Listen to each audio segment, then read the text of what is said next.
দেশজুড়ে চলমান দাবদাহে জনজীবনে চরম অস্বস্তি।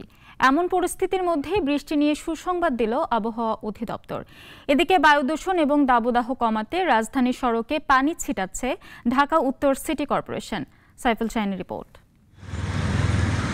বৈশাখের চলমান তীব্র তাপপ্রবাহে অতিষ্ঠ হয়ে পড়েছে জনজীবন। নিজের সর্বোচ্চ শক্তিমত্তা জানান দিচ্ছে সূর্য। শহর, গ্রাম, পথঘাট, সড়ক, মহাসড়ক সবখানেই খরতাপ।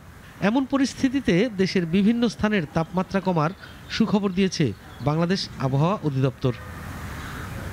পূর্বাভাসে বলা হয়েছে, দেশের চট্টগ্রাম ও সিলেট বিভাগের দু এক জায়গায় অস্থায়ীভাবে দমকা অথবা ঝোড়ো হাওয়া সহ বৃষ্টি অথবা বজ্রসহ বৃষ্টি এবং কোথাও কোথাও বিক্ষিপ্তভাবে শিলাবৃষ্টি হতে পারে।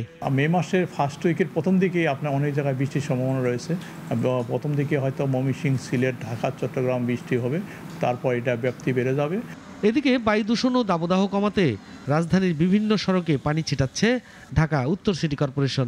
৩-৪ দিন ধরে ট্রায়াল শুরু করেছিলাম। আজকের থেকে দুটো গাড়িতে প্রায় ৪ লক্ষ লিটার পানি আমরা ছিটাবো। আমাদের গাড়িগুলা ১১টা থেকে বিকাল ৪টা পর্যন্ত বিভিন্ন জায়গায় যাবে।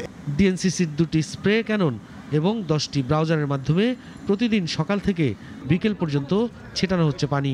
পাশাপাশি প্রতি ওয়ার্ডে পথচারীদের পানি পান করার জন্য নামানো হয়েছে বিশেষ ব্যবস্থার ভ্যান। সাইফুল শাহিন, নাগরিক, ঢাকা।